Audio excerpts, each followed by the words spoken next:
Thanks.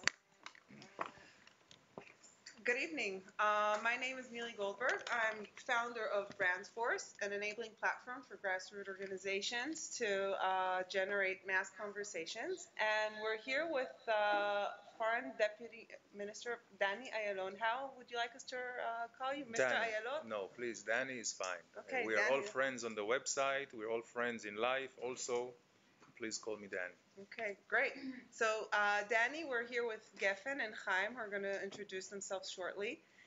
This is our third web conference that you are actually hosting, that the Ministry of Foreign Affairs is hosting with grassroots organizations and their representatives.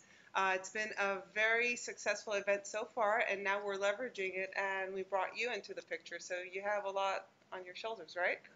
Well, thank you. I'll try to meet the challenge, and I'm looking forward to a very, very good session, which will be both effective, informative, and hopefully enjoyable as well. Okay, so first of all, before we have fun, guys, anyone who's online and watching us, you can post your questions either on Twitter, on Israel's account on Twitter, as well as on our Facebook pages. So just go ahead. Let's start off with Chaim. How about introducing yourself? If I can just say, okay, first of all, I want to thank very much our very excellent professional Nili and our two great volunteers, Chaim and Geffen, and now they will introduce themselves. Okay, so shut up. Okay, I'm Chaim. I'm the initiator of the Israel Web Diplomats, and it's a grassroots organization that connected with large pro-Israel organizations like Stand With Us and the World Jewish Congress. And the goal of the organization is to coordinate passionate Israeli advocates around the world who are online, bless you, Thank you, to defend Israel and share a positive message about the value that Israel offers to the world. Wonderful. Okay, my name is Geffen Luz. Firstly, I'm here as an active member of the Flotilla Gaza group on Facebook. It has been one of the biggest and fastest group on Facebook. By only 1 week, they gathered more than 150,000 members, and now the number has doubled, and it's still very active. And also, I've been initiated a grass group in the Hebrew U. Students volunteer for Hasbara for Israel. So. Thank you. Wonderful. Okay, guys. You know what? Before we start off with questions and warm-ups, we talked about it earlier about the vision of online diplomacy and how Israel is taking a very active lead in this game in comparison to any other country. I mean, we're out there with Israel and Canada. Is that what you told me beforehand? Well, first of all, Lily, I want to thank you for mentioning that and for helping us to be one of the top three countries, or one of the top of the three foreign ministries who excel in online diplomacy. I think we realize the power of the web, we realize the democratization in the web, and we understand that this is not only a very innovative and a new platform, this may be the only platform as we look into the future. So it's very important for us to be right there in this cutting-edge technology, in this cutting-edge practice, and for us, being able to connect to the grassroots without the filters of anyone, of media or others, is the best thing, because I believe that people all over the globe, no matter who they are, Jews or non-Jews, Christians, Muslim, whatever, if they will be introduced to Israel, if they can look at Israel with clear eyes, without any filters in between, that some of them are very obviously trying to detract and defame us, then I believe they will see the attractions in the country, the beauty of the country and its people, and the importance of Israel and what it does in order to help the world community, whether we are the first ones to go into areas of distress, Haiti or other areas, or whether we are here working very hard to have a better medicine for everybody, have better food, all kinds of innovations that start in Israel. The fact that we have per capita the most Nobel Prize winners, I mean, 5 Israeli Nobel Prize winners. I think it's a testament of the dedication of Israel and Jewish people, not just to knowledge and better our lives, but to do it for the entire world community and to share. We have a very strong division in the foreign ministry called Mashav, International Division, which is where we share and we connect with countries, more than 120 countries, to really cooperate with them on technology, whether it's bettering agriculture or healthcare or anything that you can just think. This is the true Israel.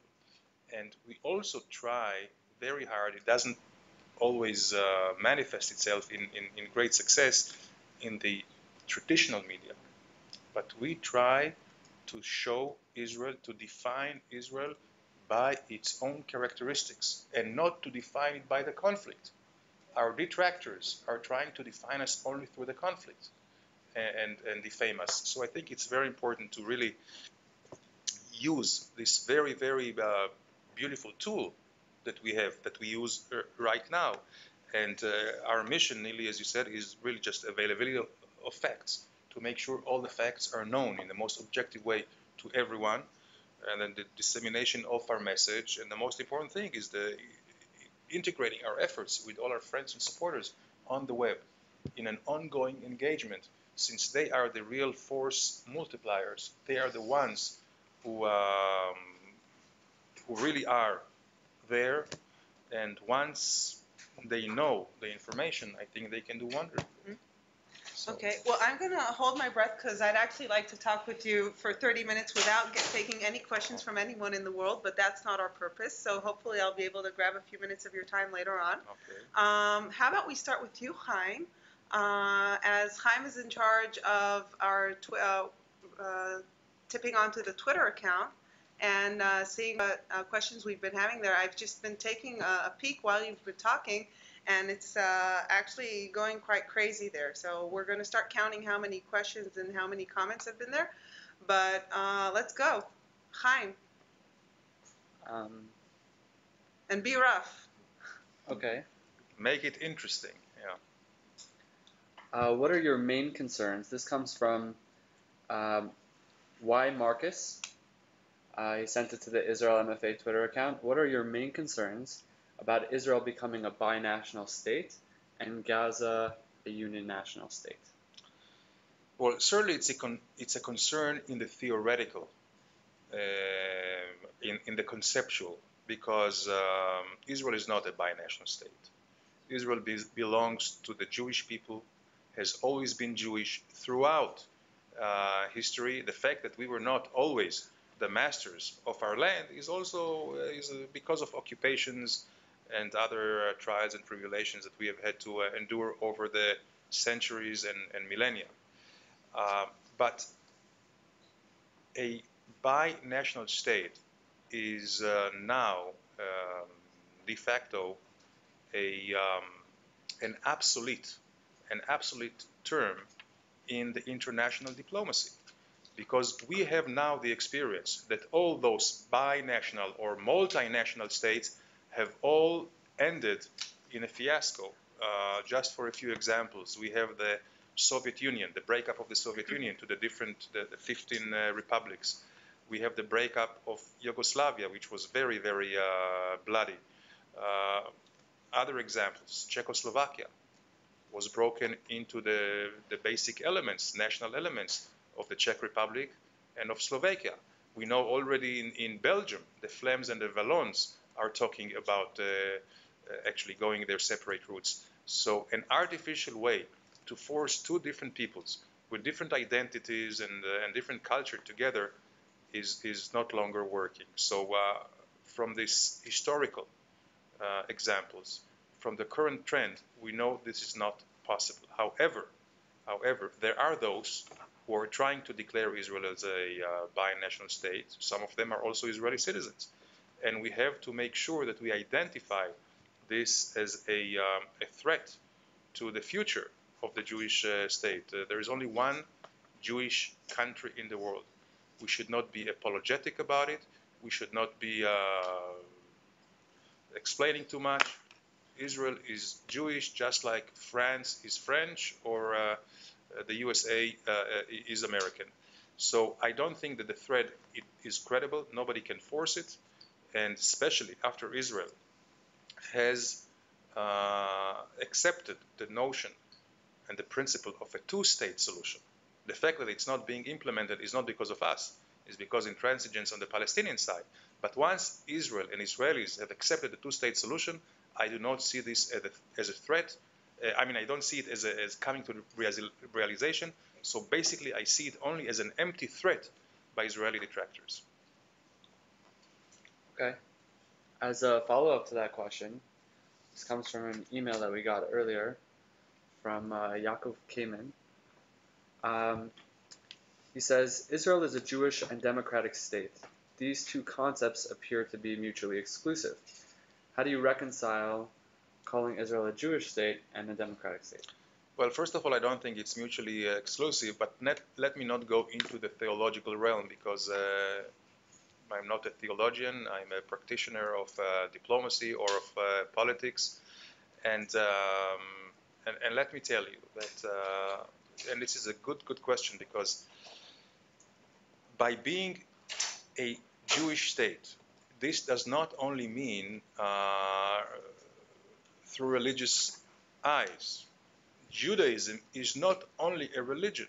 Judaism means nationality, ethnicity, it's a culture, it's traditions, it's a whole civilization. So by being Jewish, we define ourselves as who we are, and not only religiously. Now, being a Jewish state does not mean that non-Jews cannot live here with full rights, civil rights, of course. And this is what we have here. I think it should be very important to explain to the entire world that just as we have accepted the right of the Palestinians for self-determinations, they have to accept our right for self-determinations. And we have already determined ourselves as a Jewish state. This is according to our Declaration of Independence. And guess what? It has also received an international recognition, because if we go back to the United Nations Security General Assembly resolutions 181 from the 29th of November 1947, resolution 181, which called for partition, they talked about a Jewish state, none other than a Jewish state. So by being Jewish, I don't think it's we have to attach it only to religion or religious connotations, but it's, as I said, it's a whole identity, it's a whole nationality, and we are proud of it, and we will keep Israel as a Jewish state. Well, following up on that, which is very interesting, I think what a lot of our viewers here and a lot of our participants with this huge web conference are actually asking is how they can practice what you're actually preaching. So Geffen just found a great question from Nancy from Florida. Okay, she's asking, all of us wants to be a better web educate. Sorry. What would be your tip for us? Taking all that information you just provided us, all these pro-Israelis worldwide just want to know how they can leverage that into their salons, into their communications, either online, offline. Well, that's a very great question, because it comes right into the root of what we're trying to do here. And really, as I said, once the facts are known and we're all on message, I think it should be fairly easy. Truly, we do have an uphill battle here. An uphill battle for not Hasbara, for our own reputation. Why?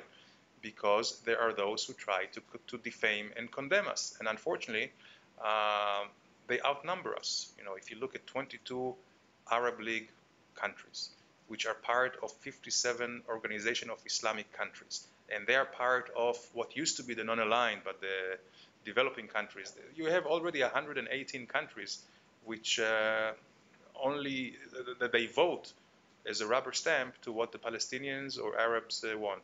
So we have here, we are really here, it's a few against many. However, if we use this mass media this fast media, I think then we can kind of level the playing fields. And if you in Miami and everyone else here connect to 10, 100, 1,000, whatever, and they connect to others, I think then we can make sure that our message and that the true facts are being known. So I think it's very important for all of us to be logged in to the information. If there is an issue like a flotilla, get the facts right and talk and defend, because and especially dispel all the blatant lies that are being thrown at us. So I think we must all create, just as we are now here in a web community, we have to create Israel defenders or community. All those who are engaged, all those who are interested, all those who care. And I'm sure once we have a network like that, many, many more will find it as their home. Many more will join, and it will be an accelerating pace of more and more people that join us. And then I think we can be equal to those who detract us in terms of quality and also quantity. Okay. I see we have a stream of questions coming in from JSS News. So how about we take one of them? Chaim, would you like to pick? Well, Something that will be helpful for all the Israeli Hasbara advocates out there, something that we can all benefit and have as a takeaway. By the way, also, Nili, if I can just Sure. intervene here, any ideas that that's all of you have here, all of you here that are logged in now, or any of your friends, any ideas, please just send it to us. We're trying now to be also very active on the web, through Facebook, through Twitter, through websites, whether it's the Ministry of Foreign Affairs or my own personal Facebook. So I invite all of you, any ideas, to let me know, and we would be very happy to examine and share them and use them as well. Okay, guys, bombs away. This is your chance. Send out any message, any idea, any question, any initiative Absolutely. you have. Absolutely. And we'll make sure that our team or the team here at the MFA, I will personally call them up tomorrow morning and make sure that they're opening up all their boxes, be it Twitter, Facebook, as well as the email address you all have. This is very, very important for us because every one of these grassroots that we're trying to organize around us is something that is very meaningful for us. Absolutely. So, if Danny, you're By all willing, then means. I'm sure all other people are going to be sending us emails. We're waiting. Chaim, go ahead. Well, earlier today we got an email that was discussing essentially that conferences like these or actions online are primarily people going to pages that are or websites that are already pro-Israel and spreading messages essentially to their friends and to people that are already pro-Israel, and not really engaging with the rational detractors, so to speak. Understandably, there are people who you can't necessarily speak to, but how do you engage with? Do you suggest people engage with rational detractors? And should people be out there giving their own opinions, or should the message be coordinated from somewhere higher, like a ministry or something like that?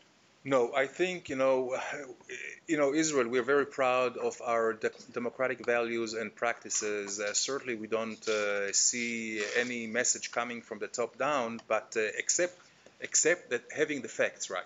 I think our responsibility here in the ministry is to have the facts all available to all of you in a timely fashion. This is the issue.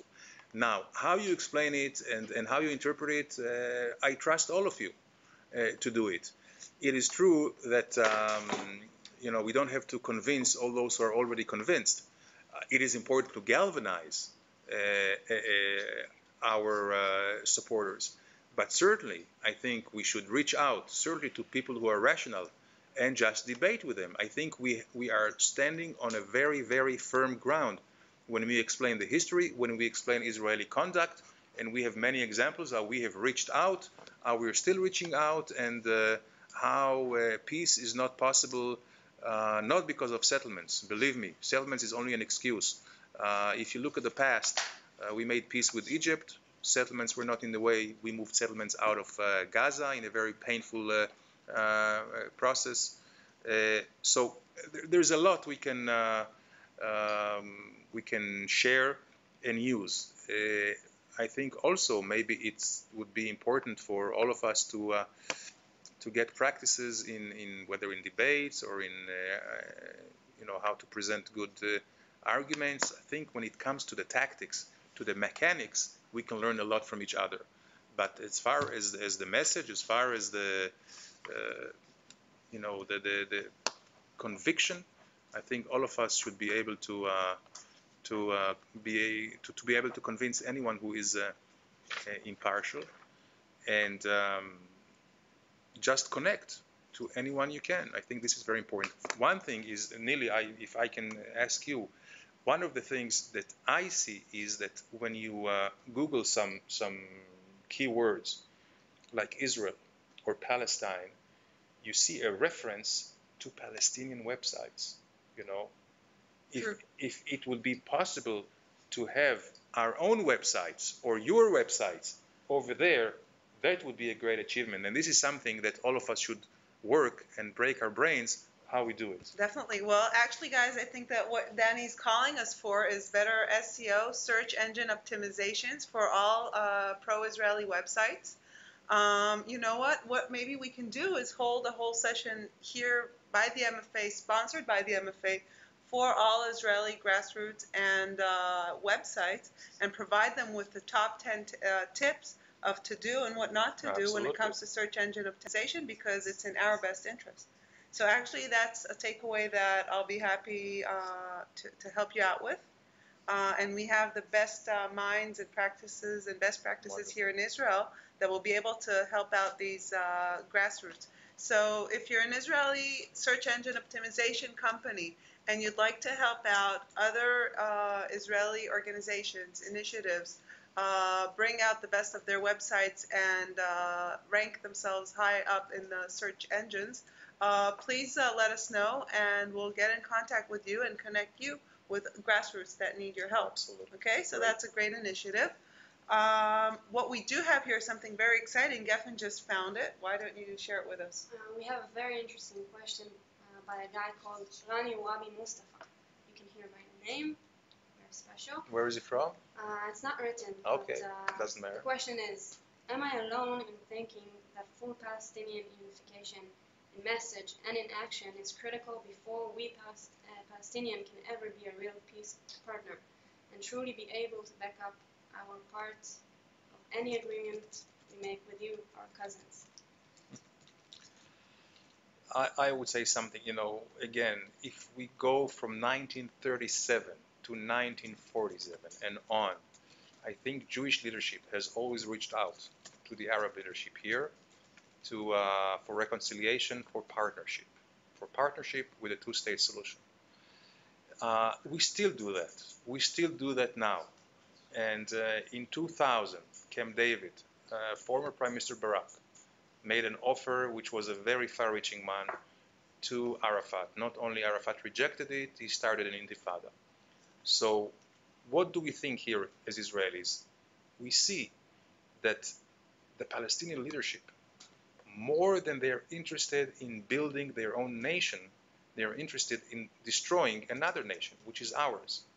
And also part of this delegitimization campaign is also something which they are very much dedicated to, instead of trying to build trust and working together because it's not a zero-sum game. After all, we believe it's a win-win.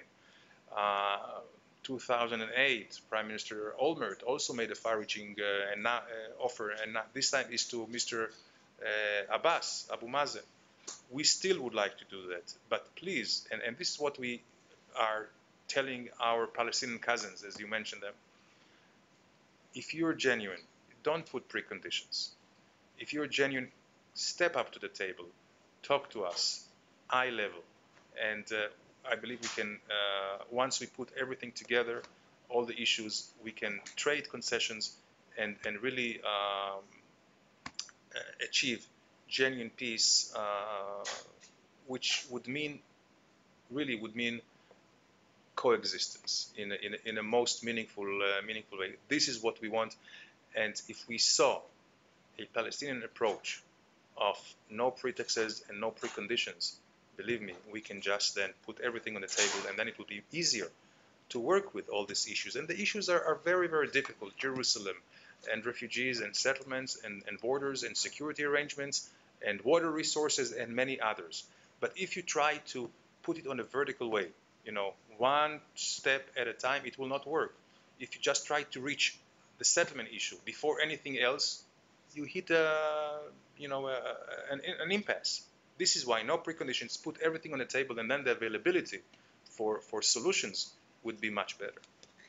Danny, one question, because I see Chaim's there and I just can't help myself, and since I got, the title of Master of Ceremony, I'm going to use it. How can we leverage online diplomacy and all these grassroots out there in order to really engage and better provide, the answers to what you just talked about? Because I hear you talking and you're very authentic, and I'm just thinking that there's someone out there that asked this question. And so there's this whole online community and people that are active. And is there anything they can do to assist the peace process? Even, Absolutely. In a small step, one small step for man? Absolutely. I think, I always say that if we had in the Palestinian camp organizations, civil society organizations, like, we have Peace Now, we have, Justice Now, we have so many. I wish which are criticizing our own government, which is fine. I may not agree with them politically or ideologically, but I'm proud that we are an open society, and I wish, and democratic, of course, with all the freedoms of speech and engagement and everything else. And I wish we would see organizations like that criticize the Palestinians, because I think self-criticism is very, very important. And so far as there is not self-criticism and soul-searching in the other side, it's very, very difficult. So here again, I think our community here on the web can try and reach out to grassroots Palestinians and talk to them and raise these issues. I think we also, all of us, should be very much versed with our own history and the facts on the ground. It's also very important. So I think maybe we should do events like this more often. Maybe we should have more information put in the website of the ministry, if the information is the issue. But certainly I would try also people to people to engage. If we have grassroots Israelis or Israeli friends, connect with Muslims, moderate ones, because those who are like Hamas or Hezbollah or Al-Qaeda, there is no point in wasting any time on them. For them, it's do or die. They will not be convinced. They get their direction supposedly straight from Allah. They will attack us not because of our policies, but because of who we are, what we represent. I mean, generically as the Western civilizations.